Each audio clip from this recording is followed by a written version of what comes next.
colega de trabalho dos tempos de Fiocruz, aturo bactéria só por sua causa. A reciprocidade é a mesma, porque eu só gosto de parasita por causa de você. Mas você começou na leishmania, teu passado te condena. Então, por isso que eu fugi, você me faz ainda voltar. Então vamos lá, deixa aí. Um beijo, gente. Obrigado. Obrigado, pessoal. Eu vou começar a compartilhar aqui o meu material. Estou procurando.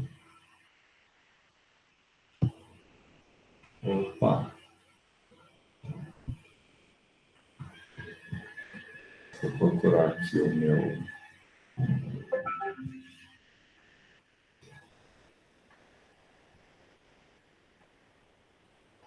Está todo mundo me vendo? Está todo mundo vendo o meu slide? Estamos sim, Fábio. Olha, então tá. Então, olha só. O que eu decidi fazer aqui hoje? A gente, na primeira aula... Na primeira aula, a gente bateu um papo sobre PCR, né, sobre técnicas de biologia molecular. Hoje, para quem não assistiu a primeira, eu vou dar um passanzinho sobre PCR, só para lembrar o que é PCR, para quem não fez, para quem não passou pelo laboratório fazendo isso, né, na parte de biologia celular e molecular, vocês têm essa aula, então vou falar um pouquinho disso, mas o que eu vou falar mesmo é do fluxo que nós utilizamos para o diagnóstico do COVID aqui no Hospital Universitário Antônio Pedro. O reitor montou um grupo de trabalho para identificação, diagnóstico, tratamento, diversas alternativas para auxílio e combate ao COVID na Universidade Federal Fluminense, né, principalmente com o objetivo de atender a população de Niterói, porque, eu não sei se vocês sabem, normalmente essa reação, que pode ser feita no mesmo dia, ela vai para um laboratório central. Só os laboratórios centrais especializados têm condições de fazer exames de alta complexidade, que é o caso de uma técnica de biologia molecular, já é um exame de alta complexidade. Então, quando em março começaram os primeiros casos de COVID no Brasil, nós nos juntamos e verificamos que existia um gargalo muito grande entre a entrega do material para fazer o exame no laboratório central, que é no Rio de Janeiro, em Niterói nem tem, existe um centro de coleta em Niterói, mas não existe um laboratório central. Então, esse material era coletado em Niterói, mandado para o Rio de Janeiro, e, em média, 3 a 4 dias, a gente tinha o resultado desse exame. E, muitas vezes, 4 dias faz uma diferença gigante no procedimento com esse indivíduo. Lembrando que também no Antônio Pedro,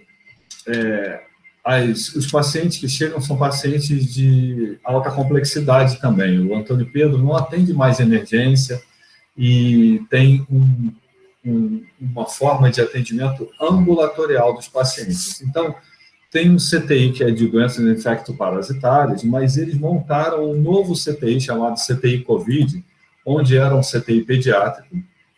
O CTI pediátrico foi deslocado, e eles fizeram um CTI COVID bem na base do Antônio Pedro, bem na base do hospital, logo na entrada. Então,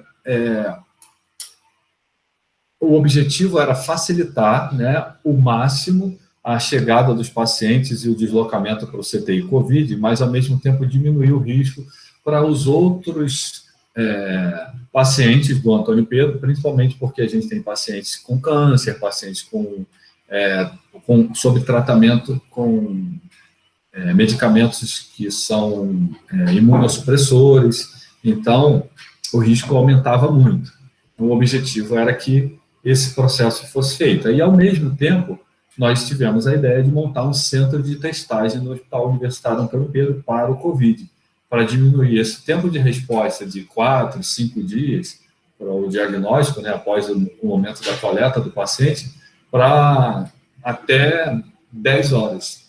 Já houve caso da gente receber a amostra às 2 horas da tarde e o resultado sair entre 6 e 7 da noite. Então, a gente conseguiu aumentar muito a velocidade dessas respostas com esse centro de testagem que foi montado no Hospital Universitário Antônio Pedro. Aí, logo depois, nós conseguimos mais voluntários e nós montamos o segundo centro de testagem e a gente, né, conseguiu dinheiro do MEC, conseguiu dinheiro da universidade para ampliar isso, e uma parceria com a Fiocruz também ajudou para que nós conseguíssemos fazer o treinamento lá nos métodos dele, utilizando os kits que foram desenvolvidos por ele. Então, eu vou mostrar para vocês agora como que isso foi feito no Hospital Universitário Antônio Pedro. Depois eu vou falar um pouquinho de PCR, depois eu vou falar um pouquinho de PCR em tempo real e vou falar quais são os alvos que são utilizados basicamente para o diagnóstico do Covid-19. Tá bom? Qualquer coisa vocês podem parar, pode mandar pergunta. Se estiver muito rápido, a gente pode dar uma diminuída. A ideia é que seja um bate-papo mesmo para que vocês saibam como é que funciona esse método. Tá bom?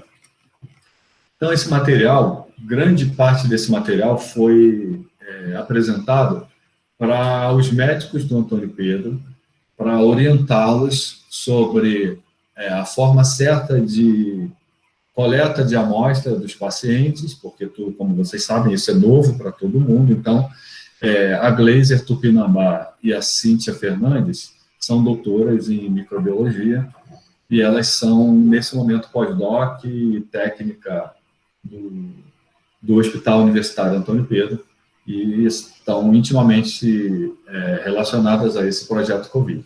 Um agradecimento aí a essas duas, principalmente que montaram grande parte desse material. Então, a primeira parte, né, do processo era a montagem dessa estrutura. Vocês estão vendo aqui, ó, tudo tinha que ser separado. Ó. A gente tinha uma área que tinha que ser separada, a área de testagem, e a gente tinha aqui, ó, a área de entrada. A área de entrada nesse setor, onde aqui a gente podia circular, mas que a gente tivesse uma área bem importante de extração do RNA e uma área de pipetagem para as reações de PCR.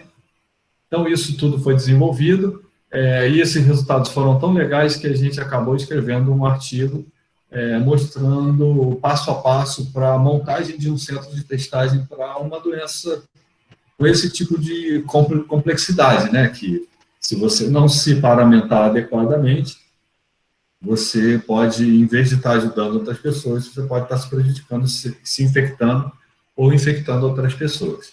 Então, essa aqui foi a estrutura que nós montamos para esse centro de testagem, e esse centro de testagem vai permanecer no Hospital Universitário Antônio Pedro.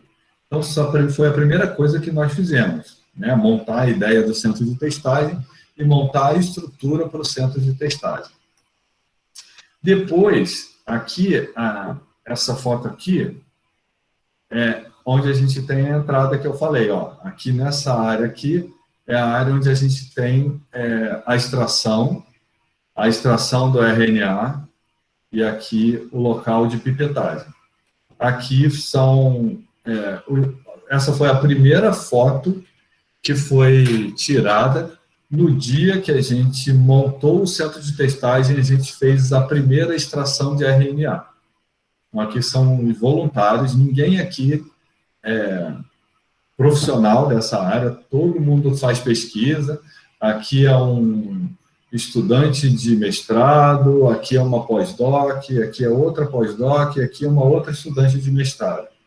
Então, todo mundo aqui faz pesquisa em outra área e foi voluntário para esse projeto. Então, a primeira coisa que eu falei para vocês é ter a área limpa. Nessa área limpa, nós utilizávamos máscara do tipo N95, aquela que tem, tipo 3M, né, que tem um materialzinho na ponta com carvão ativo. E na área contaminada, sim, na área contaminada a gente precisava usar óculos de proteção, face shield, né, que é essa máscara aqui que fica por fora, além de jaleco, gorro, propé, tudo descartável. No final, toda essa roupa aqui, ó, é descartada aqui. Aqui tem uma área de descarte e a gente descarta todo esse material, todo. Propé, vocês estão vendo aqui, ó, todo mundo está paramentado com propé, com touca também, ó, touca branca. E aqui a gente tem 2 jalecos, sempre utilizando 2 jalecos e 2 luvas. Então, aqui, a primeira parte do processo é a parte de coleta da amostra. Então, como vocês estão vendo aqui, ó, se a gente tem uma coleta inadequada, o resultado pode ser completamente comprometido. Tem muita gente que fala, essa técnica de PCR, não sei se dá certo não. Para mim, deu negativo e eu tinha certeza que eu estava com Covid, porque eu tinha toda a sintomatologia, eu tive febre, tudo bem. Você pode ter tido uma outra infecção viral, mas você pode ter tido realmente Covid, porque dependendo do material, dependendo da forma, no início eu estava vendo muita gente coletando suave nasal, a suave dessa região aqui. E é sabido que a região em que existe maior quantidade, maior, como se fala, load, né? Maior carga viral nos indivíduos é essa região aqui, ó, bem no finalzinho da região nasofaríngea. Vocês percebem que esse suave, ele é introduzido de maneira reta no rosto do indivíduo e é introduzido uma quantidade razoável, tá vendo? Aproximadamente 2/3 do suave vai ser introduzido na região nasofaríngea do paciente. Isso é o que se faz principalmente, é o principal método que se faz é a coleta do suave nasofaríngeo. Vocês conseguem perceber aqui, ó, que a gente tem 63% de positividade. A sensibilidade desse método é alta, é padrão ouro, mas a sensibilidade é razoável quando se fala nesse tipo de coleta. O material que é mais rico e com maior probabilidade da gente detectar o RNA do indivíduo positivo é o lavado broncoalveolar, estão vendo? Lavado broncoalveolar seguido de escarro. O suave orofaríngeo, que se fazia logo no início da pandemia no Brasil, nós coletávamos 3 suaves. 2 suaves nasofaríngeos, só que, na verdade, um de cada narina, e um suave orofaríngeo. Depois disso, a Organização Mundial de Saúde determinou que não era mais necessário coletar 3 suaves. 2 suaves eram suficientes, sendo que um dos suaves usava nas 2 narinas, então, em vez de 2 suaves, a gente passou a usar um suave só para as 2 narinas e um suave para a região orofaríngea. Só que a pandemia continuou. O que aconteceu? A OMS passou a sugerir que a gente coletasse um único suave, só um suave nasofaríngeo para as 2 narinas, para a gente economizar. Não existia mais no mundo inteiro plástico e o tipo de material que não é um algodão, é chamado de rayon, que se coloca na ponta desses suaves, não é como um cotonete normal. Então, esse material começou a ficar escasso de uma maneira que eles foram diminuindo. Nos últimos meses, né, por exemplo, agora na Índia, né, que os números estão crescentes e a gente sabe que é um país em desenvolvimento, provavelmente eles estão usando um único suave nasofaríngeo para as 2 narinas. E olhe lá, e nem todo lugar, lógico, vai conseguir fazer isso. Tá? Então, é muito importante, a coleta da amostra é muito importante. Quando a gente introduz esse suave aqui na região nasofaríngea do paciente, esse suave tem que ficar aqui por entre 5 e 10 segundos para absorver as células dessa região. Tem indivíduo, tem profissional que coleta e fica rodando o suave lá dentro. É um incômodo absurdo. Tem gente que não suporta e chora e tudo, chora, lacrimeja, né? Porque é uma região bem sensível. Mas é necessário que o SWAB entre, é necessário que o SWAB fique lá e seja rodado, né, pelo menos uma vez, mas que ele consiga ficar, o tempo suficiente para ele ser absorvido. Tá? E aí absorve esse material das duas narinas e esse material é introduzido em um tubo Falcon, um tubo de 15 ml com aproximadamente 3 ml de solução, que pode ser solução salina. Hoje em dia, de novo, com a falta de material, a gente está usando praticamente solução salina. Nos laboratórios que têm uma condição melhor, usa a solução salina acrescida de antimicrobianos e antifúngico, porque serve para o armazenamento, para não crescer bactéria, e depois você consegue fazer diagnóstico diferencial. Mas, no início, em vez de solução salina, nós usávamos um meio de cultura, que se a Aislan estiver aí, ela vai até chorar, porque é um meio utilizado para cultura de células, é o DMEM, que é caro a beça.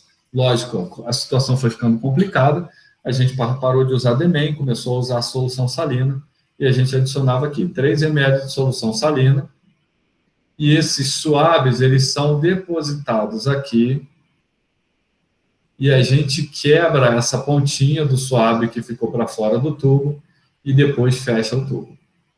Tá? Então, assim que é feita a coleta do suave para o procedimento de extração do RNA. O que acontece depois? Esse tubo, com os suaves aqui dentro, seja um suave, sejam 2 suaves, esse tubo é colocado no vórtex, isso já em uma cabine de fluxo laminar, com toda a segurança. Ele é colocado no vórtex por aproximadamente 30 a 40 segundos, e aí a gente coleta 140 microlitros desse material para fazer a extração do RNA. Tá? Então, é assim que a gente faz a coleta do material. Então, o que a gente faz? Como que é o fluxograma? Como que é o procedimento para essa reação?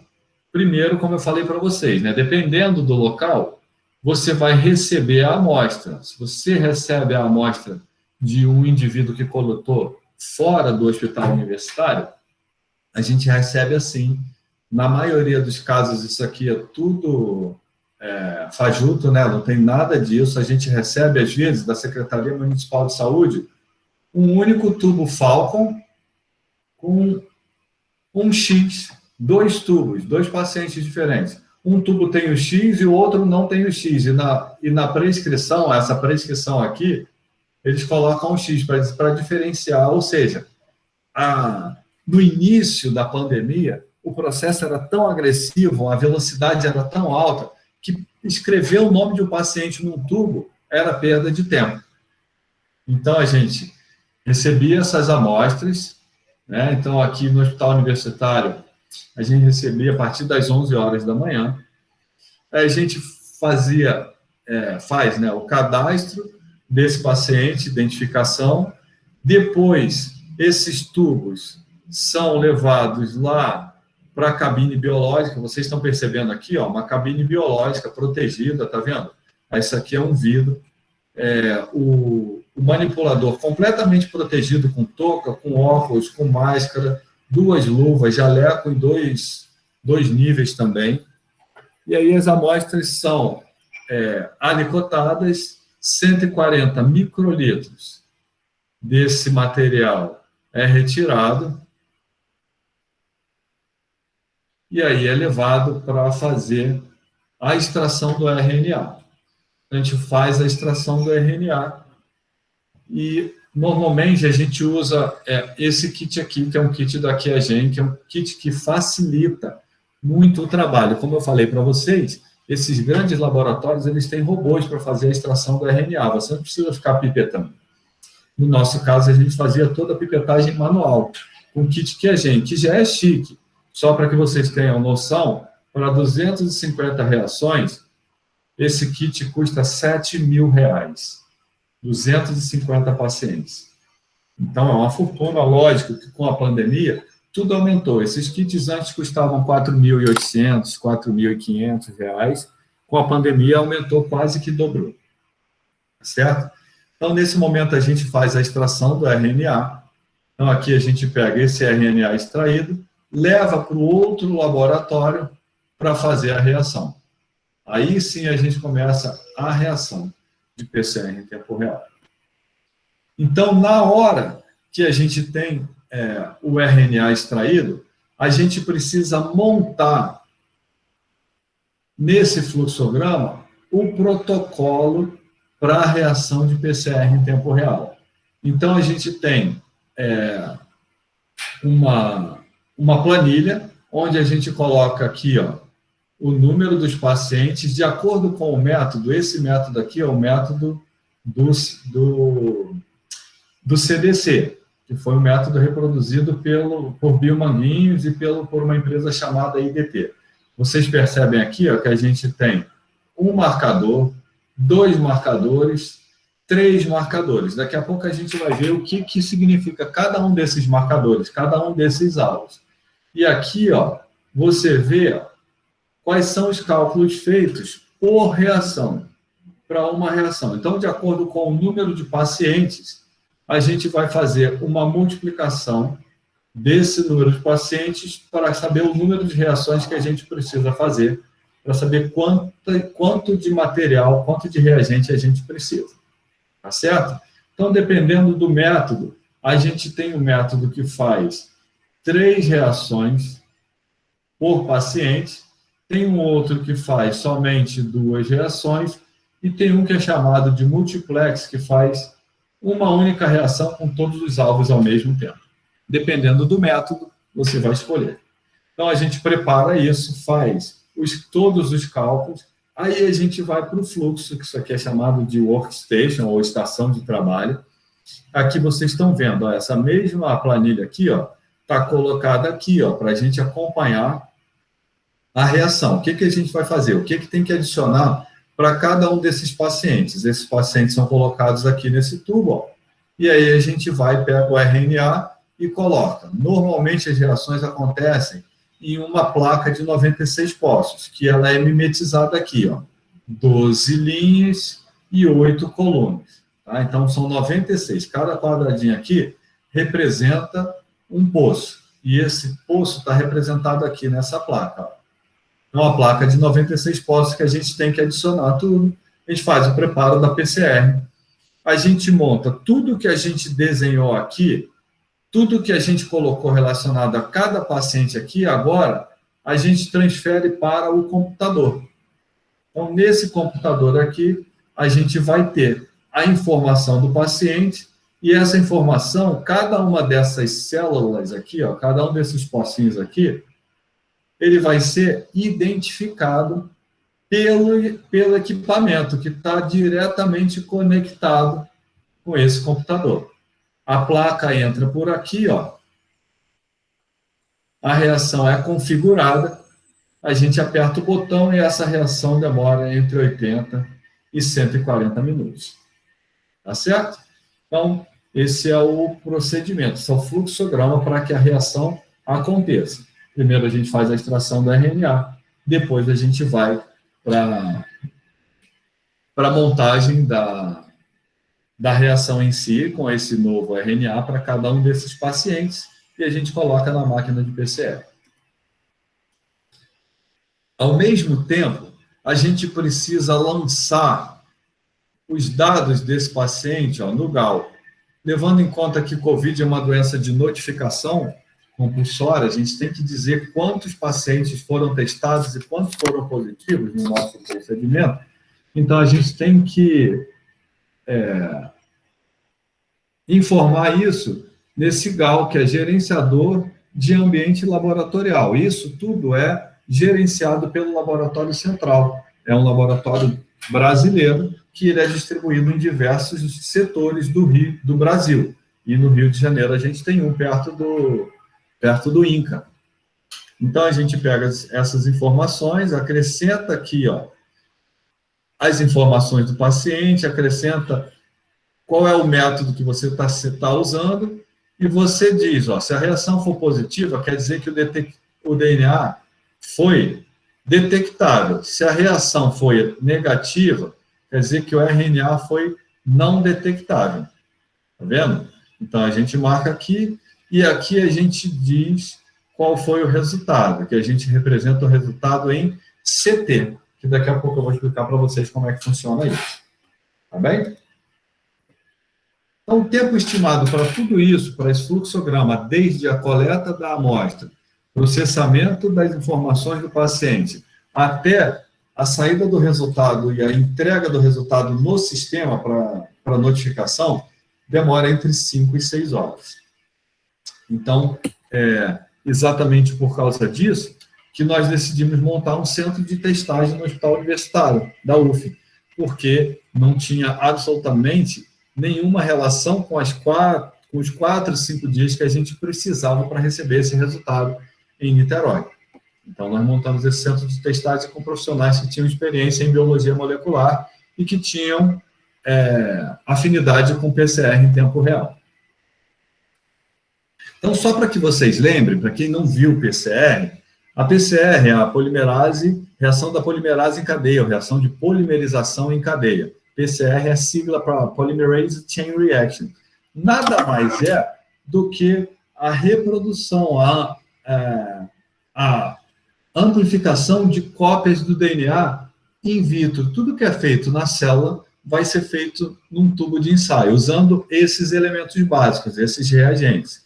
Então, a PCR, como eu acabei de falar, ela vai produzir cópias do DNA in vitro, onde a gente vai definir uma região inicial, uma região que vai flanquear o alvo que a gente quer, e essa região de flanqueamento vai permitir que eu consiga reproduzir uma região específica desse DNA. Tá? Então, isso se chama de reação de polimerase em cadeia. Então, para que a gente inicie o processo, a gente tem um DNA inicial, que é o DNA alvo, a gente coloca um pouco desse DNA em quantidades quase indetectáveis por qualquer método comum. E aí o que acontece? A gente submete esse DNA a um tubo de ensaio que tenha todos os reagentes que mimetizam a condição de proliferação do DNA na célula. Quando a gente coloca nesse tubo de ensaio, a gente coloca numa máquina de PCR, que é chamado de termociclador, que ele promove variações na temperatura de acordo com a programação. Então, inicialmente, o tubo sofre um aquecimento para 95 graus Celsius para que ocorra desnaturação da fita dupla. Depois, o termociclador baixa para uma temperatura de 55 graus Celsius, onde os primers ou os iniciadores que foram desenhados como alvo, eles fazem o anelamento, né? Eu expliquei isso com um pouquinho mais de detalhe na aula de biologia molecular que a gente teve recentemente. Depois disso, a gente tem um aumento dessa temperatura de 55 para 72, onde a TAC DNA polimerase, a DNA polimerase extraída de organismos ou sintetizada por tecnologia do DNA recombinante, ela é utilizada aqui, e a gente tem a reprodução dessa fita dupla. Essa fita dupla que estava aqui em cima, que sofreu a desnaturação, e houve o reconhecimento dos primers ou oligonucleotídeos, agora eles vão amplificar nesse sentido, sentido 5 linhas, 3 linhas, sempre, o sentido da vida, como diz lá na aula do Bruno, né, de biologia celular e molecular. Então, quando essa TAC DNA polimerase se associa a esse oligonucleotídeo, junto com outros reagentes necessários, né, como magnésio, os próprios nucleotídeos, esses nucleotídeos vão sendo acrescentados nessas regiões por complementaridade. Então, a gente vai tendo essa complementaridade de CG associado e AT associado. E aí a gente tem a formação de uma nova fita dupla. Antes a gente tinha uma fita dupla, agora a gente vai reproduzir uma nova fita dupla a partir da fita simples que foi desnaturada. E isso vai acontecendo de uma maneira exponencial, e a gente vai fazendo várias cópias disso a cada vez que esse ciclo acontece. Então, aqui a gente tem uma nova representação disso, ó.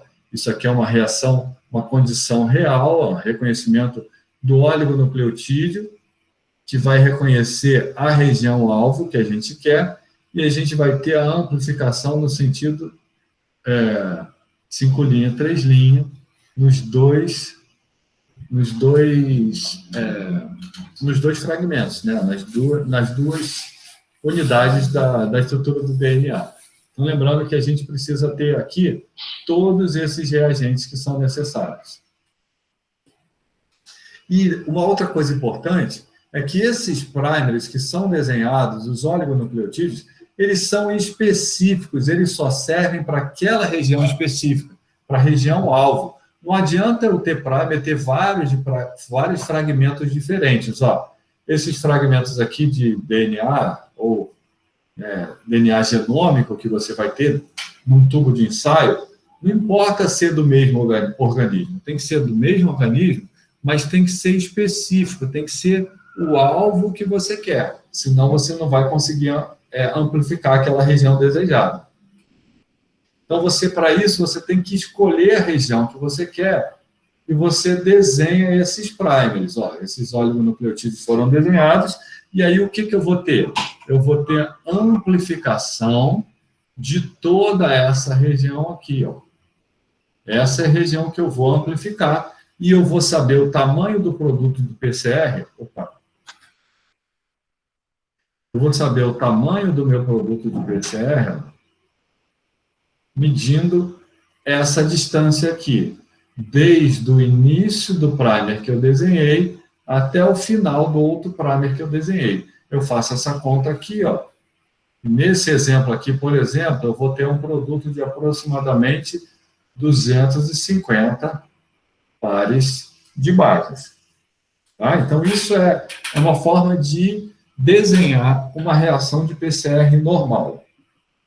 Quando essa reação acontece, vocês vão ver que ela vai acontecer de uma maneira exponencial. Primeiro você tem uma cópia, né? Você tem o reconhecimento do primer, a primeira cópia, depois você vai tendo mais cópias e mais cópias até que você termine o ciclo. Normalmente, vocês estão vendo aqui, ó, o número de cópias que a gente vai ter no terceiro ciclo. Ó.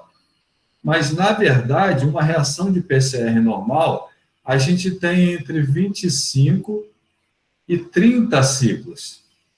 Então, a gente vai ter um número muito grande dessas cópias aqui. Certo? E como que a gente vai ver se esse resultado funcionou, se essa técnica da PCR funcionou? A gente coloca o DNA lá, faz a reação, faz os 30 ciclos, depois a gente pega aquele produto de PCR e a gente aplica em uma eletroforese. Normalmente, para DNA, a gente usa uma eletroforese desse tipo aqui, ó, horizontal, onde a gente aplica o DNA nessa região. E a gente faz uma corrida eletroforética, onde a gente tem migração de carga do polo negativo em direção ao polo positivo. Isso quer dizer que o DNA que eu coloquei aqui migra nesse sentido, e ele vai parando à medida que eu tenho um tamanho específico, o peso molecular desse fragmento que eu reproduzi. Como eu falei para vocês, ó, naquele slide anterior, eu defino o produto que eu espero nessa região, porque aí, quando eu olho lá a banda, essas bandas aqui, ó, eu vou saber se essa banda tem a ver com o produto que eu esperava, se o tamanho é parecido ao tamanho que eu esperava. E isso tudo é controlado com um padrão de peso molecular. Ó. Vocês estão vendo aqui, ó, esse peso molecular aqui. Esse peso molecular aqui, ele vai definir, ó, o tamanho dos produtos que você vai identificar. Então, quando você faz isso, você coloca esse padrão de peso molecular, que está representado aqui, ó, e aqui você tem as bandas que você recebe durante a reação. E você vai ver se essas bandas que você está identificando assim, aqui, são as bandas que você esperava. Tá? Então, isso é para PCR convencional. Vocês perceberam que para PCR convencional, eu preciso ter depois um sistema de identificação desse produto de PCR, e vocês estão vendo aqui um corante meio rosa, isso é brometo de etídio. A gente precisa de um brometo de etídio ou algum outro agente chamado de agente intercalante para ficar entre aquelas estruturas, ó, aquelas sequências de nucleotídeos que a gente tem, elas são intercaladas por ligações de hidrogênio. Então, esses agentes intercalantes ficam aqui no meio e eles definem uma intensidade de emissão de luz detectada pela luz ultravioleta quando a gente usa um revelador. Esse revelador brometo de etídio. Então, ele intercala, o agente intercalante intercala nas pontes, nas ligações de hidrogênio, e aí a gente consegue ver isso quando a gente excita esse gel com luz ultravioleta. Estão percebendo que esse manipulador aqui ele está usando um face shield, está usando uma máscara de acrílico, justamente para proteger da luz UV que está vindo aqui de baixo. Ó. Existe um transiluminador que atravessa esse gel e a gente consegue ver esse resultado. Com o advento da PCR em tempo real, essa fase foi eliminada, essa fase de pegar o produto de PCR, colocar num gel e fazer uma corrida eletroforética, essa fase foi eliminada. A PCR em tempo real veio depois da PCR convencional, um pouco depois da PCR convencional, onde a gente usa esse equipamento aqui, ó, que substitui esse equipamento aqui inicial da PCR normal e substitui também aquele gel.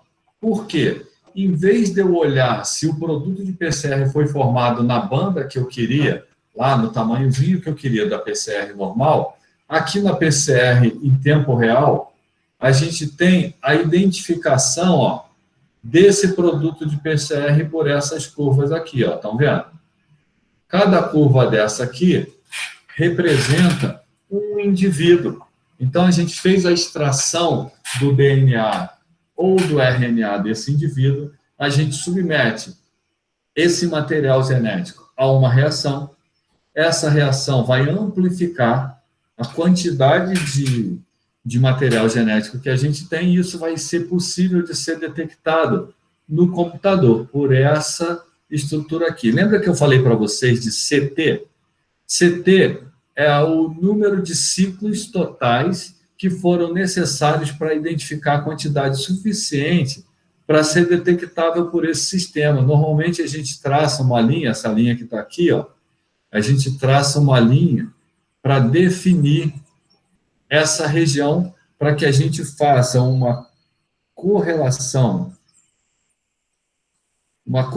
com essa estrutura aqui embaixo, para saber o número de ciclos que foram necessários nessa reação de PCR para que esse indivíduo tenha sido considerado positivo ou negativo.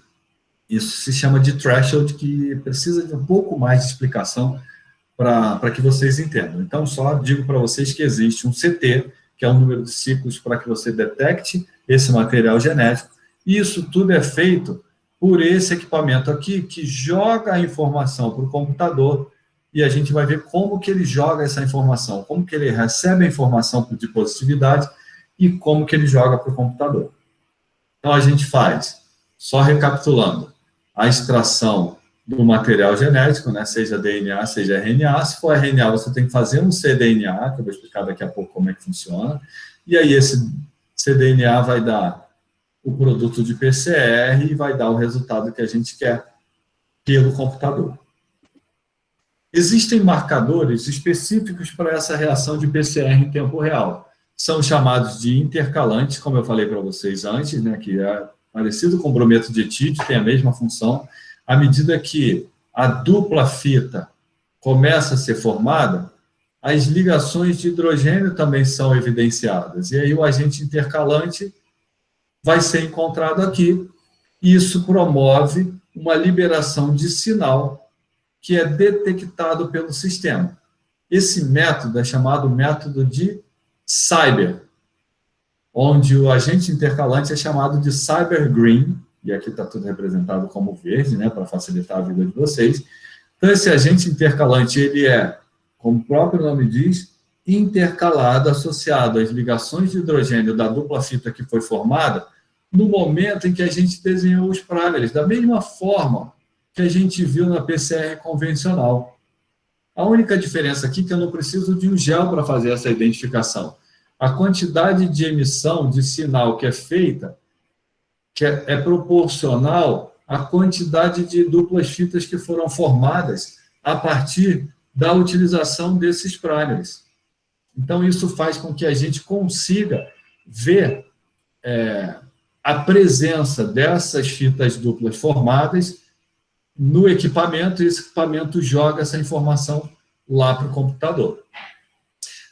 Existe uma outra técnica de identificação, que é chamada uma técnica de TACME, ou identificação por TACME, onde, além da gente utilizar os primers, além da gente desenhar os primers que a gente quer para amplificação dessa região aqui, que é a região-alvo, que a gente definiu, a gente precisa desenhar sondas também. Então, a gente vai ver que região é essa daqui, ó, quais são os nucleotídeos apresentados aqui, e a gente desenha sondas complementares. Probe, a tradução é sonda.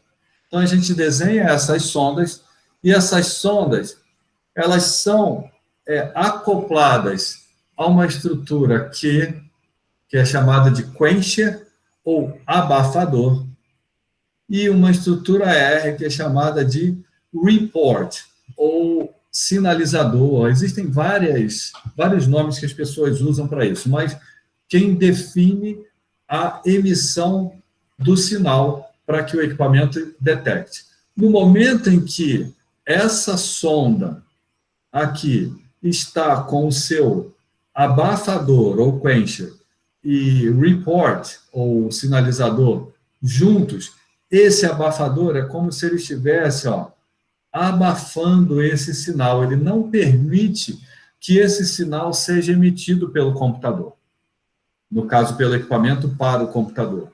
Mas no momento em que a reação acontece, ou no momento que o primer identifica a região específica do DNA-alvo e a TAC DNA polimerase começa a amplificar esse produto, quando ele chega na sonda, essa sonda é fragmentada. Olha aqui, ó. Vários fragmentos são feitos porque o produto, a TAC DNA polimerase, permite que esse produto de PCR continue sendo formado. E aí o que acontece? Essa sonda permite a liberação do report, e esse report vai ser identificado pelo equipamento e vai dizer, olha, a reação aconteceu. O que isso quer dizer? Quando o equipamento detecta a presença dessa molécula aqui, separada do abafador, quer dizer que esse produto aqui está sendo amplificado. A partir de um número de vezes que esse primer identifica essa região aqui, ó, e essa reação da polimerase em cadeia acontece, eu vou ter uma maior quantidade de sinalizador sendo liberado. E isso vai definir a intensidade da minha reação. Inclusive, como o nome dessa reação é dita PCR em tempo real, à medida que esse sinalizador é liberado, o equipamento já começa a detectar e já começa a mandar essa informação para o computador. Então, aqui, mais uma vez, essa representação, né, um pouquinho maior, o reporter, que também é chamado de sinalizador, o abafador, ou quencher, aqui a representação da TAC DNA polimerase, cortando esse fragmento da sonda, esses fragmentos aqui são rompidos e esse sinalizador é emitido para que o equipamento detecte. No caso do COVID, esses sinalizadores aqui, né, que são mais utilizados, eles são FAN e VIC, as sondas que têm dois marcadores, né? Dois corantes, né? Assim, fluorescentes, que são FAN e VIC. Para essas reações que a gente vai ver hoje, na maioria dos casos, esses são os sinalizadores apresentados, tá? Os marcadores, ou DAIs, como as pessoas costumam dizer, mesmo em inglês, tá bom? Então, o que acontece? Deixa eu passar isso aqui rapidinho, só para mostrar para vocês, e a gente volta aqui. Então, o que acontece? À medida que a reação vai acontecendo, ó, a gente vai produzindo aquele sinal de maneira que não é detectável ainda. A partir de um determinado momento, essa reação começa a ser detectável e ela vai subindo até que chegue num platô. Então, essa reação, né, o número de ciclos, ele vai definindo o crescimento do sinal, e ele é dividido em uma fase chamada de fase exponencial, depois uma segunda fase chamada de fase linear, e a última fase que é chamada de platô. Tá? Então, à medida dos ciclos que foram necessários para que você considere essa reação positiva, ela é tida aqui, ó, no que a gente chama de threshold, no centro, no meio da curva relacionada à fase exponencial. E isso daqui, quando você faz a projeção no eixo do x, diz qual foi o ciclo que você teve o seu resultado positivo. Então, isso aqui a gente chama de CT, e esse CT para essa reação aqui foi 24, 25. Tá? Quer dizer que em 24, 25 ciclos, a gente teve a resposta positiva. No caso de COVID, vocês vão ver daqui a pouco, para você considerar um paciente positivo, você tem que ter um CT até aproximadamente 36 reações. A partir de 36, você já começa a ficar assustado. Dependendo do método, até 38 reações. Vocês vão ver daqui a pouco. Tá bom? Mas, falando ainda sobre o PCR em tempo real e as definições, existe uma variação das siglas utilizadas. Quando a gente tem um Q na frente, quando a gente fala de PCR em tempo real, a gente pode usar também, em vez de escrever PCR em tempo real, a gente pode usar esse Qzinho aqui, ó, que é de quantitativo, porque a PCR em tempo real serve para fazer a identificação da presença e ausência de um determinado alvo, mas ela serve também para quantificar, principalmente em reações de RNA, o Vinícius vai dar aula para vocês sobre isso, ou já deu, ele fala bastante sobre isso. A gente faz a quantificação do material, principalmente quando a gente está falando de RNA, a gente precisa fazer isso. Existe também uma outra sigla, que é RT-PCR, que é muito confundido, porque você pode falar RT-PCR de real time ou RT de reverse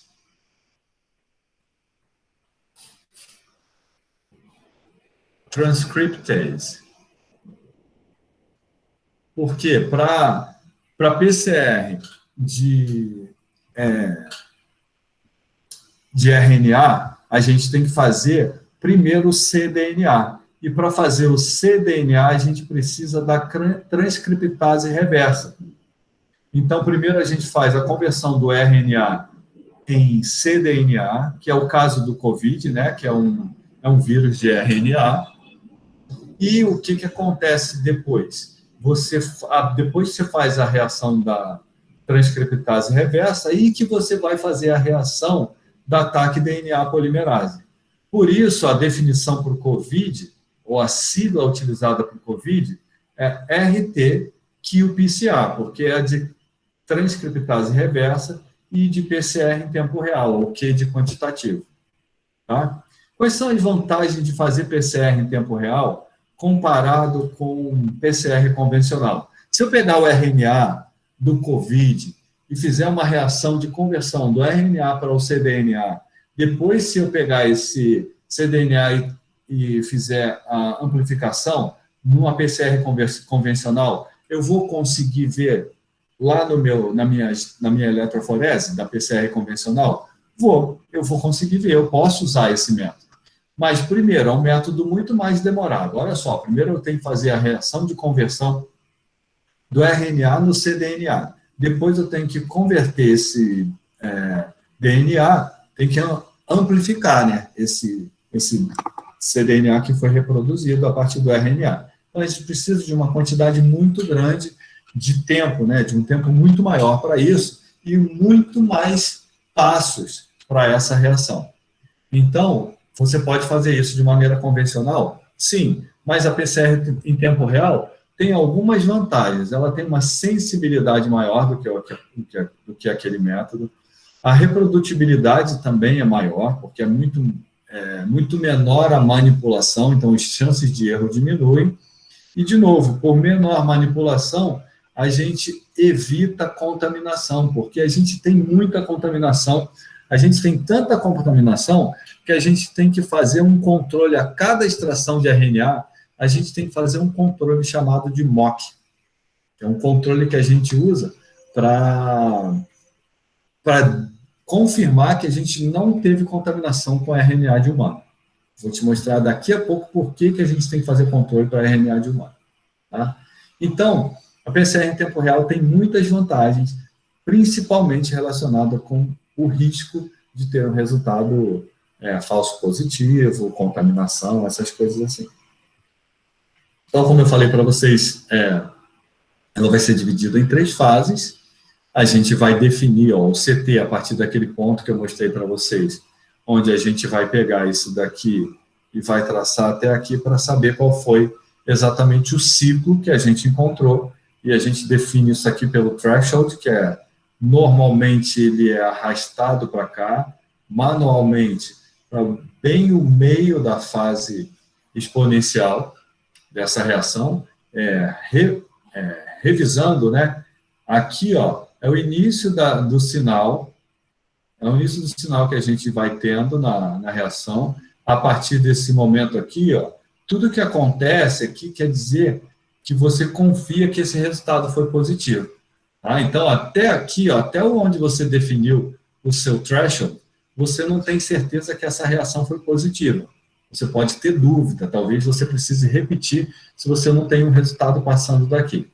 Tá? Mas aí, depois disso, você vê que realmente foi uma reação positiva, porque você determinou o seu threshold nessa posição, bem no meio da fase exponencial, e aí você consegue controlar isso. Tá? E o que a gente tem sobre essas características dessa PCR em tempo real, chamada de one step para a COVID, que é o que é previsto utilização como ferramenta ouro pela OMS e pelo CDC.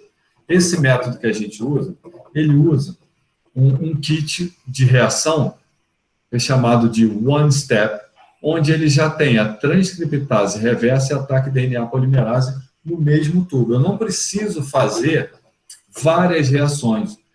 A reação inicial já permite que eu pegue esse RNA e converta em cDNA para que eu possa ter o efeito da TAC DNA polimerase posteriormente. Então, a reação da PCR em tempo real já é desenhada assim. Lembra que eu falei daqueles ciclos? 95, 55, 72. Então, a PCR em tempo real tem uns ciclos um pouquinho diferentes, que a gente não vai entrar nesse mérito agora, que é muito preciosismo. Mas quando a gente desenha a reação para PCR em tempo real, e principalmente quando a gente está saindo de um RNA, a gente vai colocar passos adicionais na reação para que você tenha, primeiro, a ação da transcriptase reversa convertendo o RNA em cDNA e depois a ação da TAC DNA polimerase. Então, essa técnica é a técnica que foi definida como padrão ouro pela OMS. Então, o que a gente faz? Como que a gente faz essa reação e quais são as preocupações que a gente precisa ter para que essa reação seja confiável, para que você possa realmente liberar um laudo? A primeira coisa é que no momento que você coleta essa amostra, ela tem que ser armazenada em geladeira, de 4 a 8 graus. Tá? E ela pode ficar lá por aproximadamente 72 horas. Você não pode coletar do paciente na sexta-feira e fazer a reação dele lá para a quarta, quinta-feira da outra semana, entendeu?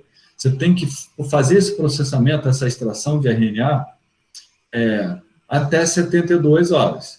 Então, no momento que você tiver com seu RNA extraído, aí sim, você pode guardar isso por tempo bem longo, mas de preferência em freezer menos 80. Esse RNA aqui não vai ficar muito tempo num freezer menos 20. Tá? Então, no freezer menos 80 graus, ele vai durar bastante tempo.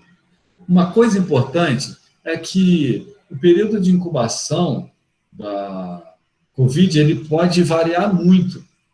Tá? Ele pode ter 3, 4, 5 dias, 7 dias, você pode ter um período bem longo de incubação.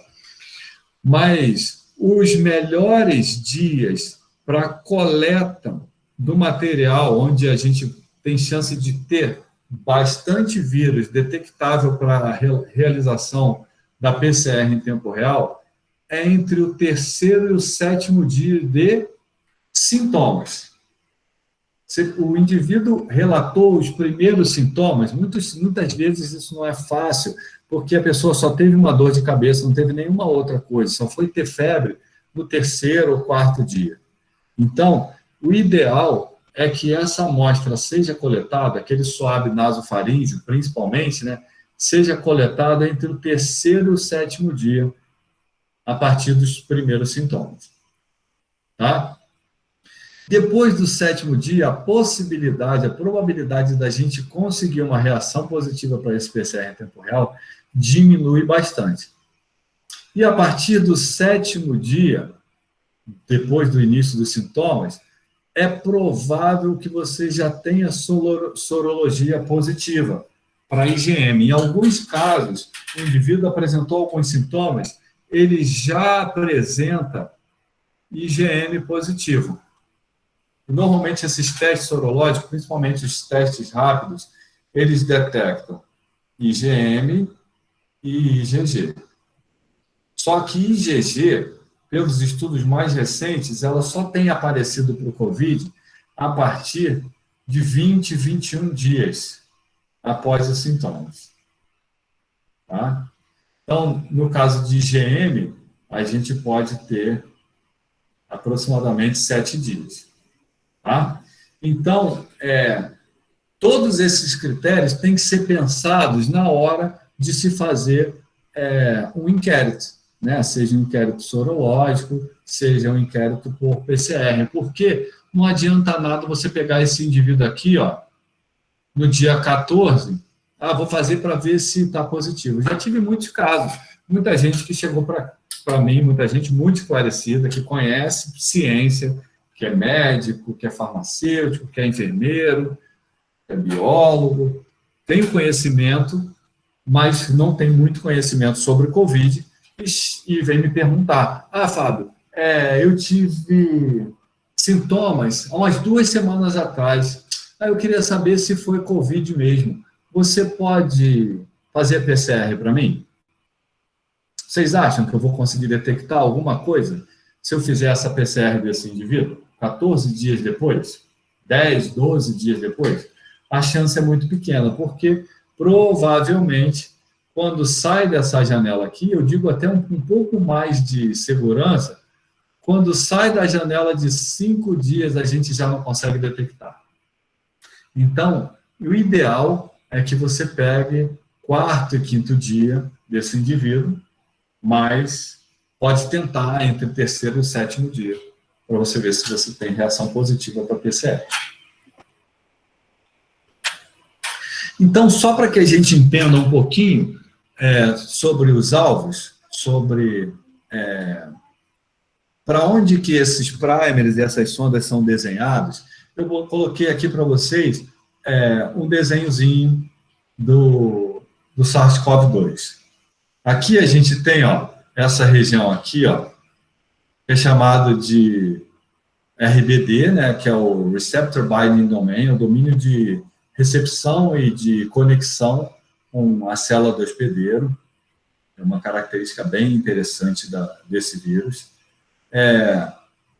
Proteínas de membrana, são proteínas M, proteínas do núcleo capsídeo, que são essas regiões aqui, proteínas S, né, proteínas spike, que inclusive é o alvo principal de alguns marcadores e da própria vacina, e proteína do envelope, proteína E. Então, essas duas aqui, ó, os genes relacionados a essas estruturas aqui, do envelope e do núcleo capsídeo, que são os principais marcadores para a gente fazer as reações de PCR em tempo real. A gente tem os alvos que são chamados de N1 e N2, principalmente, que é o kit da Fiocruz. A gente já teve N3, mas hoje em dia não tem mais, a gente não usa mais o N3. E a gente tem um kit que é chamado de N1 e N2, associado com RP, que eu vou explicar para vocês daqui a pouco o que é. E eu tenho um outro kit, que é chamado de kit E, associado com RP, que eu também vou explicar para vocês o que é agora. Então, esses são os dois principais métodos que a gente tem, que eles são baseados nessas estruturas do SARS-CoV-2. Então, vamos dar uma olhadinha nesses métodos. O que a gente tem? Olha só. Como vocês viram agora, ó, quando o alvo é o E, ele é essa estrutura. Ele é interessante para a identificação de qualquer beta-coronavírus. Ele detecta qualquer beta-coronavírus. É o alvo E.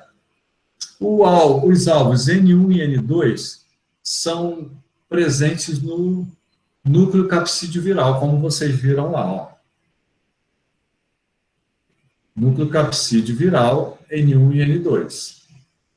O N3, ele é um marcador comum a qualquer vírus da família do tipo SARS. Como eu falei para vocês, ele praticamente não está sendo utilizado mais nos diferentes kits. Tem um outro que é o RDRP, que é um alvo específico da polimerase viral do SARS-CoV-2.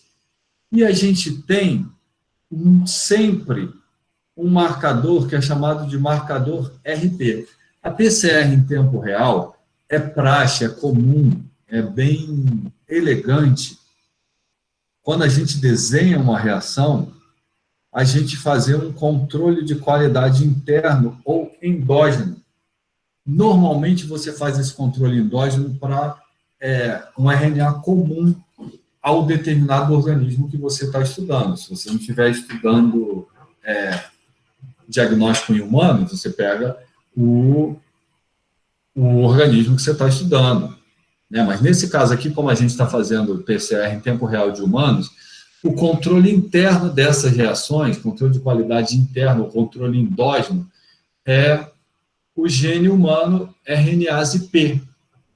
Então, quando a gente faz o swab nasal do indivíduo, que a gente coloca o swab nasofaríngeo, ou que a gente pega saliva, a gente pega lavado broncoalveolar desse paciente, ali a gente tem RNase P, que é estrutura comum na célula de humano. Então, a gente, quando fizer a extração do RNA, a gente vai ter que detectar essa RP. Então, se eu tenho uma reação que é negativa para qualquer um desses marcadores aqui, e é positiva para esse controle endógeno, quer dizer que a minha extração de RNA funcionou. Ainda que eu não tenha conseguido detectar nenhum desses alvos. Isso quer dizer que eu não tenho o vírus, mas eu consegui pegar a célula desse paciente. Se eu não tiver uma reação positiva para RP ou para RNase P, quer dizer que essa reação não funcionou. Quer dizer que a extração não funcionou. Então, eu tenho um controle da extração do RNA desse paciente em cada uma das reações. Ele é chamado de controle endógeno humano. Tá certo? Então, o kit do CDC, que é o que a gente usa principalmente no Antônio Pedro, é esse kit aqui, ó. ele propõe a utilização de 3 alvos, onde a gente tem o gene N1, N2 e o RP, que é o controle endógeno de humano. E tem um outro alvo, que é o chamado Charité, ou Charité, da Alemanha, que usa o marcador usa o marcador N e usa o marcador RDRP, além do controle humano. Então, aqui, o que a gente usa, que é o do CDC, que é da empresa chamada IDT, a gente só tem 2 marcadores exatamente igual ao que foi produzido pela Fiocruz. A gente tem um outro que, na verdade, a gente prefere, e é nacional, produzido por Biomanguinhos na Fiocruz, que usa esse marcador que eu acabei de falar, que é baseado no método Charité. Tem um outro kit, que é um kit coreano, que é o chamado de Cigene, que ele usa o kit assim como o dos Biomanguinhos, usa o RDRP e usa o N. E eu tenho um outro de uma empresa chamada BioClean, que usa os mesmos marcadores da Charité. Esse daqui eu nunca usei. A gente já recebeu até para testar, mas a gente nunca usou porque a gente padronizou esse daqui. E esse aqui, como eu falei para vocês, é o meu favorito, porque a gente usa um único marcador. Lembra daquela planilha que eu falei para vocês? Em vez da gente fazer uma planilha com 3 amostras para cada paciente, nesse método aqui a gente só faz 2, faz o GNE e faz o controle interno de humano, que é o RP. Então, a gente faz um número muito maior de reações por placa. Então, como eu falei para vocês, cada um desses métodos aqui vai usar uma metodologia diferente baseado nos alvos que eles estão testando. Então, os mais utilizados por nós são esses 2 aqui. Esse daqui, por questões óbvias, porque ele é muito mais barato. O único problema desse método aqui é que você precisa ter um conhecimento de biologia molecular muito bom, porque você recebe tudo separado. Você não tem um mix único como esses outros métodos aqui. Esses métodos aqui tem um mix único. Você mistura lá alguma coisa e coloca o RNA, pronto, já está resolvido. Nesse daqui, não. Aqui você tem que colocar o primer separado das enzimas, separado do RNA, a água vem separado, tudo você tem que acrescentar separadamente. Então, a quantidade de reações que você faz é muito maior por esse método aqui. Só que, de novo, você tem que ser um bom conhecedor de biologia molecular para saber misturar esses reagentes em quantidades definidas. A bula está lá, está explicando tudo, mas se você não fizer, se você não souber fazer biologia molecular, você não vai conseguir reproduzir. Então, essa é basicamente a diferença entre eles. Preço e o trabalho que eles dão. E aqui a gente tem uma reação real, uma reação que foi feita no nosso laboratório. Aqui vocês estão vendo, esse é o kit da IDT. A gente tem o marcador, o alvo N1, o alvo N2 e o alvo RP de humano. Aqui, a gente tem os CTs bem altos, 38, 37 e o valor de RP 29. O que a gente espera de um bom CT para essas reações? Qualquer coisa menor do que 38. Se você tiver um CT menor do que 38, você considera positivo. Tá? Mas o que a gente espera para uma reação positiva, com RNA bem extraído, com a ambulância aqui do lado, tá? Não é barulheiro. Uma reação positiva com RNA bem extraído, é um RP bom, né? Com CT abaixo de 30. E olha aqui que interessante, esse paciente aqui, com CT de aproximadamente 20, ou seja, uma grande quantidade aqui também, uma grande quantidade de vírus encontrada nesse paciente. De uma forma geral, Um CT baixo quer dizer que você tem uma carga viral alta, você tem uma grande quantidade de RNA nesse paciente. Isso, proporcionalmente, nas diferentes patologias, isso pode ser um fator agravante. Normalmente, a carga viral está relacionada a uma doença mais grave. Mas isso ainda não foi comprovado para a COVID. A gente pegou inúmeros casos de pacientes positivos assim, ó, um CT bem alto, acima de 35, e o paciente estava muito grave. E a gente pegou alguns casos também de indivíduo com CT de 16, 17, 19, tudo abaixo de 20, e o indivíduo estava com pouca sintomatologia e nem próximo de estar grave. Então, de novo, como é uma doença muito nova, existe muita coisa para descobrir ainda sobre essas reações e o que representa esses CTs, o que representa essa carga viral nesses indivíduos. Então, quando a gente recebe esses resultados são definidos assim, mas a primeira coisa que a gente vê é isso, ó. A gente vê se as curvas estão coerentes, se as curvas estão limpas. É isso aqui, ó, é uma coisa que a gente não gosta. A Aline deve estar, se a Aline não viu um resultado desse antes, a Aline deve estar apavorada com esse monte de sujeira aqui. Isso aqui é tudo sujeira, ó. Isso aqui é nada a gente pode considerar. Tudo que está aqui embaixo não é relacionado ao que a gente quer como resultado. Por isso que a gente tem que definir o threshold, ó, como eu falei para vocês, ó, bem aqui no meio da fase logarítmica, né, a fase de crescimento dessa curva, né, que a gente chama de fase exponencial. Então, a gente coloca bem no meio esse threshold aqui, porque só esses indivíduos aqui que a gente vai considerar positivos. Vocês estão vendo que tem umas linhas aqui, ó, isso tudo a gente tem que reavaliar. Em alguns dos casos, a gente tem que repetir esses pacientes. A gente só pode confiar mesmo nesses indivíduos que tiveram esse resultado aqui bem definido dentro dessa área, com os CTs baixos, está vendo? Isso aqui, quando a gente faz a correlação, esses CTs têm que ser baixos, eles não podem ser muito altos. CT alto, assim, acima de 36, 37, 38, já são CTs que a gente se preocupa.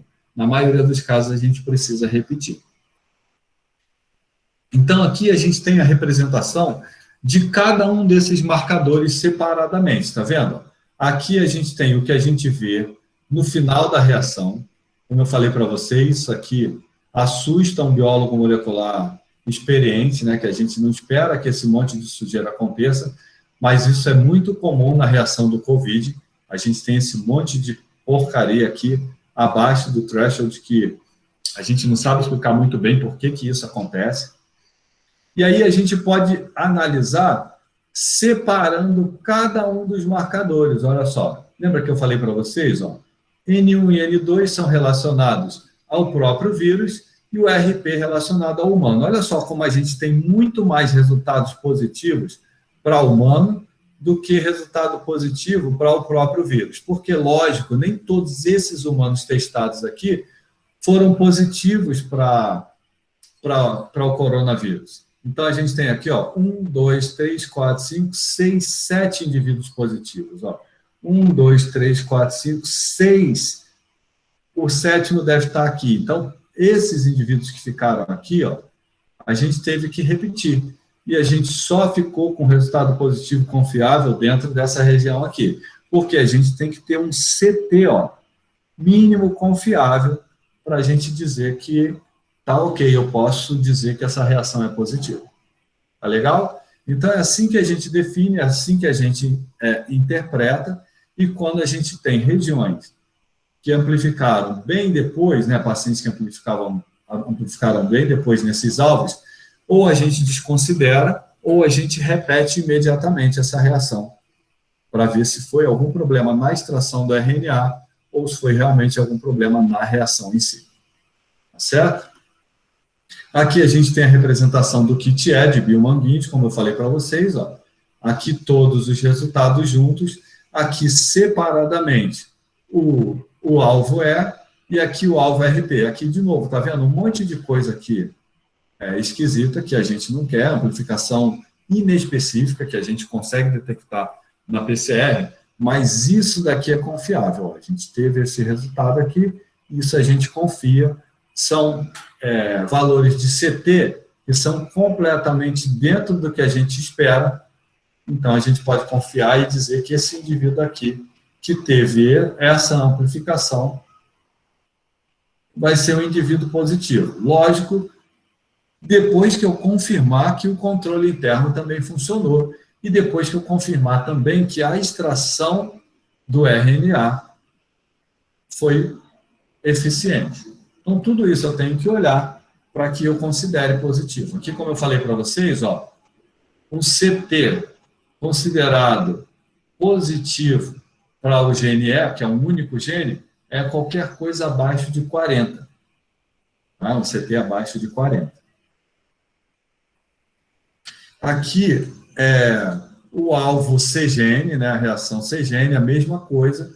Além de usar o alvo E, ele usa também o alvo, o N, e usa o RDRP como controle. Então, a gente tem diferentes empresas oferecendo esse mesmo método com o objetivo principal de detecção de uma partícula específica, de um alvo específico desse SARS-CoV-2. Aqui o método da Bioclean de novo, né, da mesma forma que o CGN, tá vendo? N e RDP. O cutoff é bem parecido também com o que foi utilizado lá, então qualquer coisa abaixo de 40 é considerado positivo. E aqui é como a gente entrega o resultado. Isso aqui é um espelho. Então, aqui, ó, a gente tem todos os pacientes que foram testados e os números deles. São todos cegos, a gente só recebe o número. A gente não tem informação se o paciente está com sintoma ou não está com sintoma. A gente recebe um número, a gente recebe a amostra, faz a extração, faz o cálculo da reação, distribui o RNA e os reagentes nesses poços e, no final, a gente anota o resultado de cada um desses pacientes, ó, com os seus números aqui, a gente anota o resultado de cada uma das informações. Primeiro, a gente anota o alvo N1, anota o alvo N2 e anota o alvo RP, que é o controle endógeno de humano, para dizer que realmente essa reação funcionou. Tá certo? A partir dessa informação aqui, a gente lança esses resultados no sistema que eu falei para vocês, que é o sistema GAL. E esse sistema GAL permite que ocorra a notificação. Então, a gente teve a notificação do paciente positivo no sistema, a partir desses resultados observados.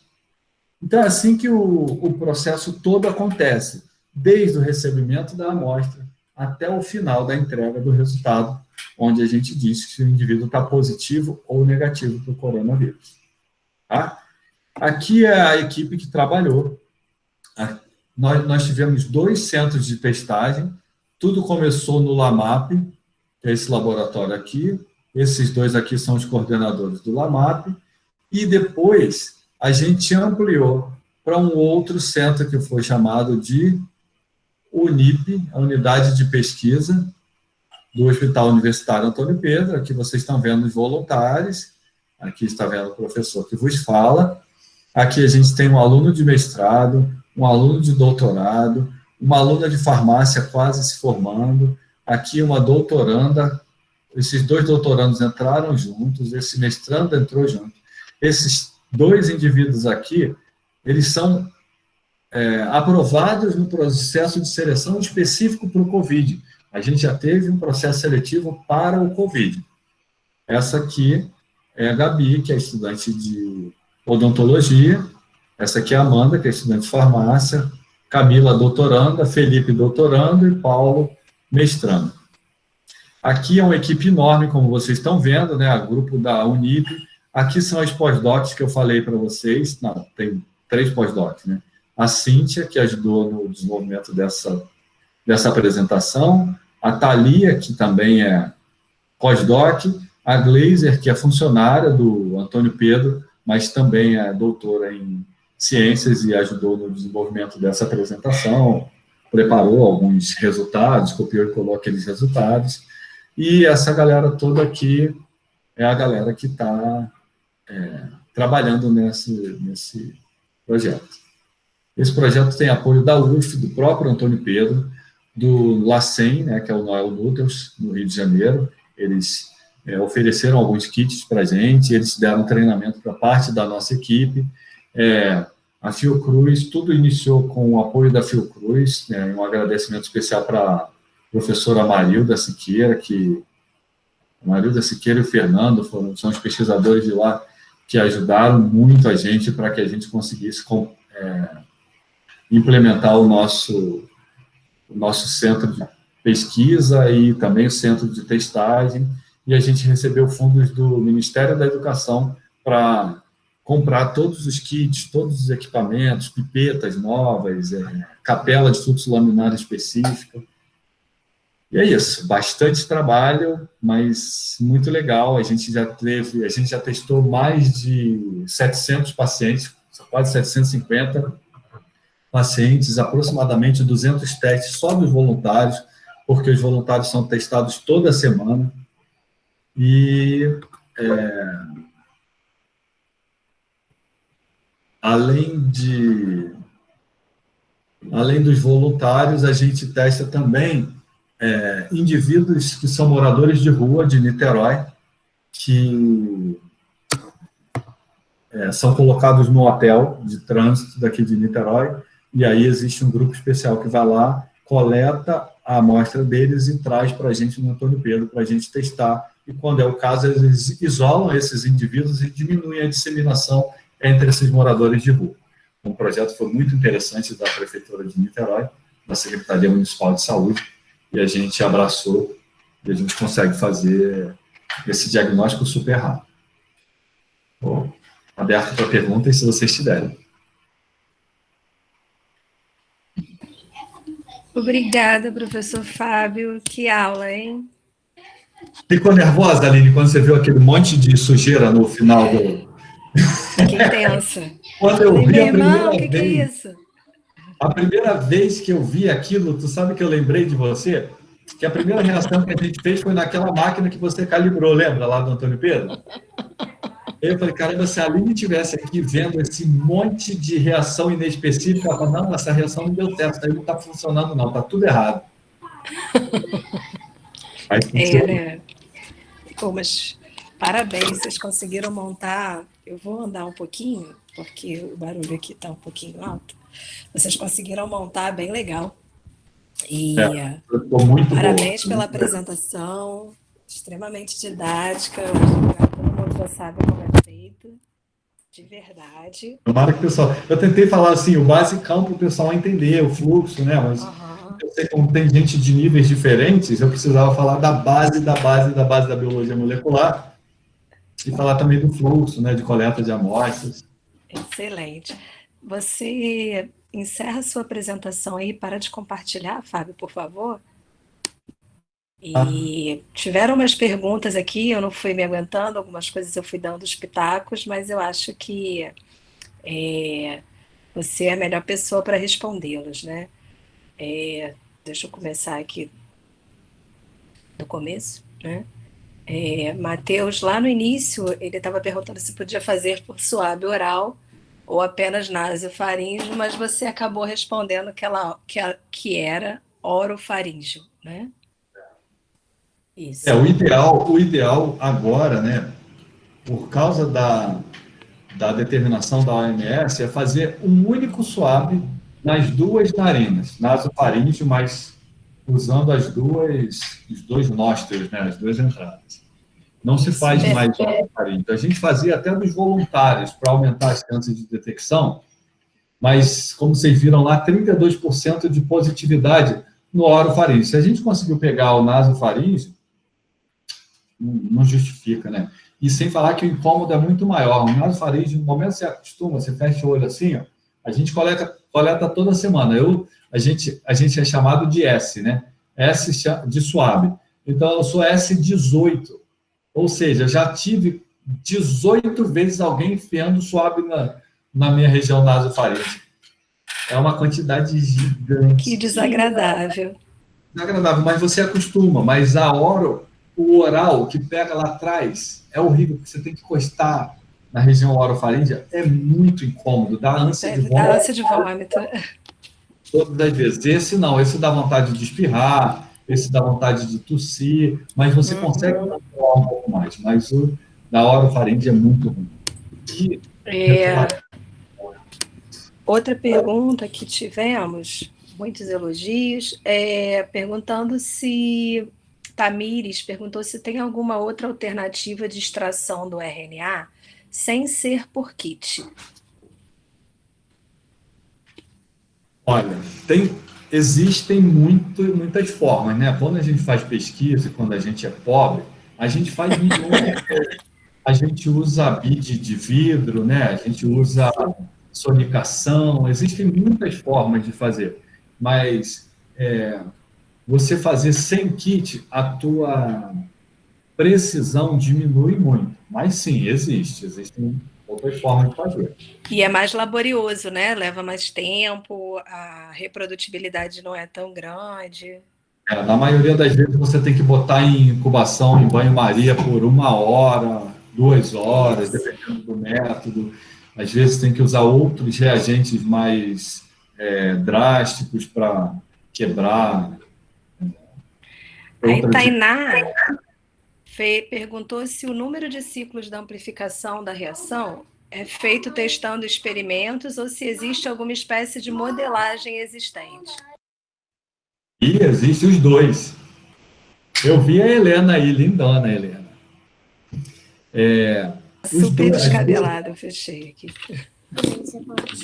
As duas opções existem. Quando você tem uma reação que você não conhece absolutamente nada, eu e a Aline, né, quando a gente aprendeu o PCR, a gente tinha que fazer tudo na mão, a gente tinha que desenhar as sondas, olhar a sequência para escolher a região e depois desenhar um monte de primers e testar um monte de primers.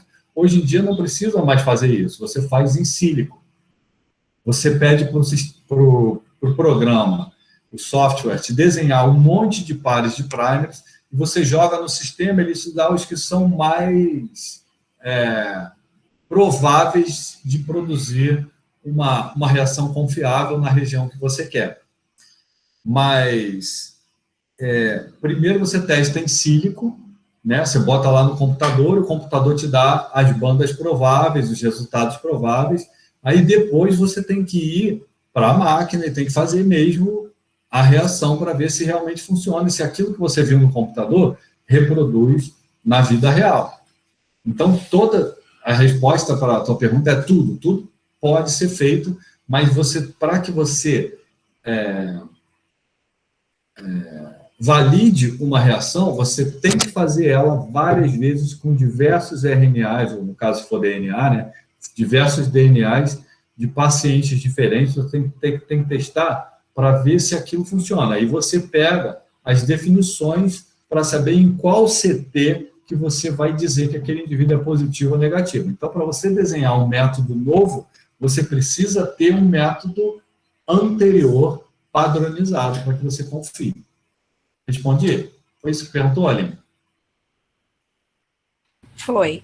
Ela queria... eu dei uns pitacos aqui, eu falei que o número de ciclos geralmente é de 25 a 35, vê se você concorda, que eu falei que depende também do comprimento do DNA que vai ser amplificado, e que geralmente, né, em 35 ciclos a gente consegue detectar, a gente consegue produzir amplicões suficientes para serem detectados, quer seja pelo brometojectide posteriormente e na PCR em tempo real.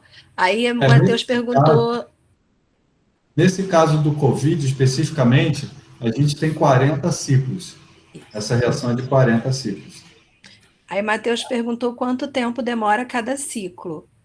Aí o Vinícius falou que dependendo do equipamento de PCR em tempo real, a reação toda pode levar de 40 a 2 horas. Eu falei que cada ciclo leva em torno de 2 minutos e meio, 3 minutos, não é isso? Exato, exato. Aí você multiplica isso aí por 40 e você vê mais ou Isso. menos a reação. Mas, de novo, o kit por exemplo, de Biomanguinha, a reação é de 1h10. E o kit N da IDT, a reação é de 1h20. Então, assim, uma diferencinha pequena entre um e outro. Tem um outro kit, que é o Oxigênio, aquele coreano que eu falei, a reação é de 2 horas. Então, a reação vai ser desenhada e vai ser testada. Eles vão aumentando, diminuindo, né, o tempo de anelamento, até para definir a reação que funciona de maneira ideal.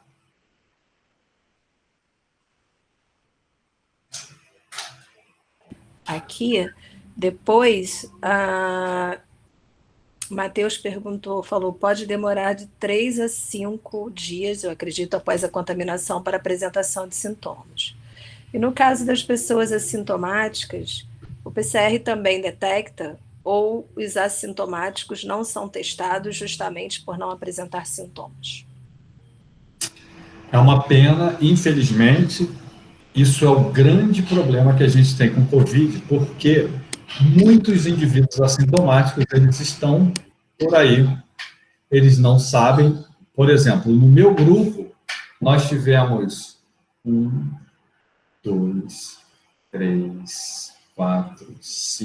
6 positivos.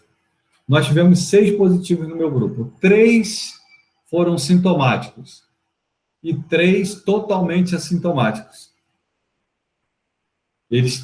Um deles, a gente testou no dia, a gente não sabe qual foi o dia que ele se infectou, porque a gente testou, ele não tinha nenhum sintoma. A gente testou 14 dias depois, ele ainda estava positivo.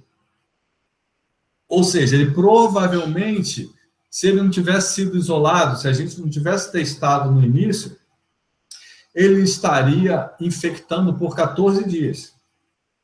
Inclusive, lá no nosso centro de testagem, a gente ficava sem máscara juntos, 2 por vez na hora de almoçar. Só podia almoçar 2 pessoas ao mesmo tempo sem máscara e com uma distância mínima. Ou seja, esse cara, ele podia ter infectado todo mundo, se a gente não tivesse testando ele semanalmente, entendeu? Porque ele nunca apresentou qualquer sintoma, 0 sintoma. Então, mas recentemente publicaram um artigo, inclusive falaram na live de sexta-feira, que foi da Fiocruz, com o pessoal da USP e pessoal da Beneficência Portuguesa, eu esqueci, alguma coisa lá de São Paulo, falaram de um caso de 123 dias a pessoa positiva ainda para PCR. 123 dias, ou seja, filme de terror, né?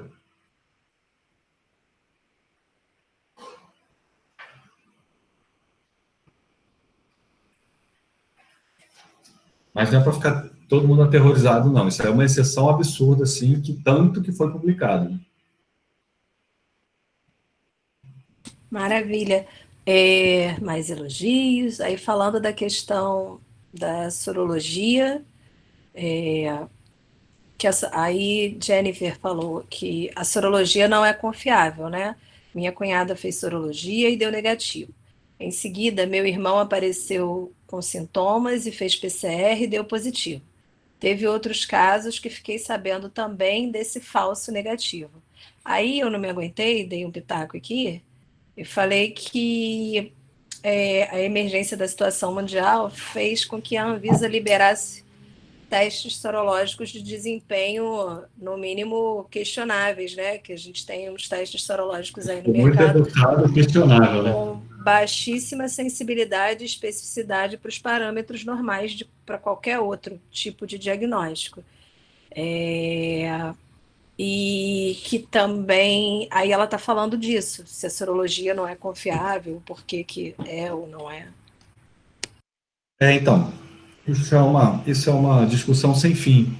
esses métodos, isso, né? Esses métodos foram liberados a toque de caixa. O pessoal, óbvio, é uma situação de terror no mundo, as empresas, né, querem ajudar, mas muita gente está querendo ficar rico só, né? Teve caso de uma pessoa vender 10 mil testes custando R$ 100 cada um. Faz a conta. Quanto que essa pessoa vendeu para uma única vez? Para um único cliente, entendeu? Então, muitos dos testes foram liberados com controle de qualidade muito baixo. Mas o problema é que esses métodos, realmente, você precisa ter uma quantidade grande de anticorpos para que seja detectável. Dois alunos meus que foram positivos e desenvolveram sintomas, um deles apresentou uma banda de IgG bem evidente depois de 21 dias, e o outro apresenta uma banda muito fraquinha de IgG. Então, a confiabilidade é realmente baixa e, assim, alguns outros indivíduos que tiveram resposta positiva, positiva para PCR, né, nunca viraram IgG, nunca fizeram resposta para IgG. Então, assim, tem outras coisas para serem estudadas e desenvolvidas nesses métodos sorológicos, né? Falta muita coisa ainda para entender.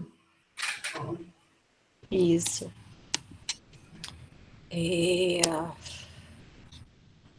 Deixa eu ver o que mais teve.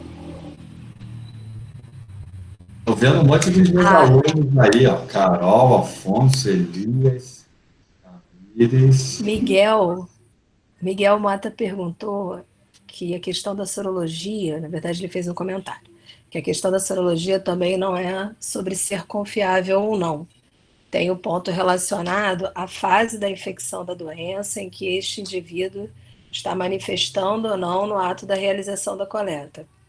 E aí eu falei que tem também não só a produção de anticorpos, mas agora a gente tem vários artigos mostrando o papel da resposta citotóxica, né, e da própria resposta inata em indivíduos com baixa titulação não falso negativos. E a sorologia tem várias controvérsias, né? A biologia molecular é muito mais legal, né, Fábio? É muito mais legal, né? A imunologia. A Bianca tá aí? Mentira, adoro imunologia. Só que é muito difícil. Eu travei? Oi? Achei que eu tinha travado. Realmente é complicado, mas acho que a coisa mais difícil é essa coisa da fase, do momento. Uma coisa interessante que aconteceu com uma pessoa da minha família ela estava com uma dor na perna e ela tinha sentido um pouco antes uma dor na lombar, tipo 3 dias antes. Estava com uma dor na perna, ela foi no médico porque estava achando que podia ser alguma coisa de trombose. O que aconteceu? Quando ela chegou lá, ela falou mais alguma coisa, não lembro exatamente o que ela falou, que a médica sugeriu fazer um teste sorológico. Fez um teste sorológico e ela deu IgM positivo.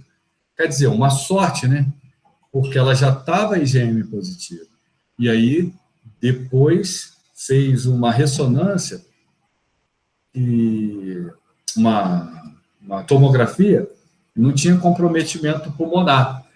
Mas, assim, foi quase que por um acaso. Os sintomas que ela estava relatando não eram clássicos de Covid, né? Uma dor nas pernas, uma dor lombar, não teve tosse, não teve qualquer tipo de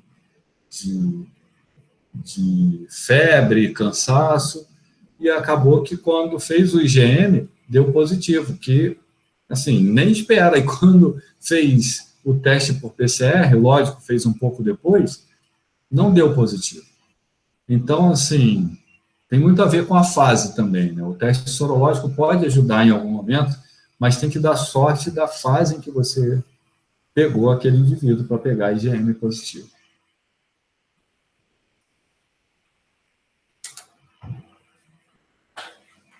Acabou? Esse negócio online é esquisito, que de repente fica tudo calado, não sei se na internet... Abrimos todas ao mesmo tempo o microfone. Eu vou agradecer rapidamente ao Fábio, agradecer ao público e me despedir, que agora eu vou para uma aula online. Outro. da minha filha, mas continuem por aí, tá? Obrigada, Fábio. Termina a gravação, então. Beijo, Vou prazer. encerrar a gravação aqui, mas podem Tá continuar bom. por aí. Obrigado.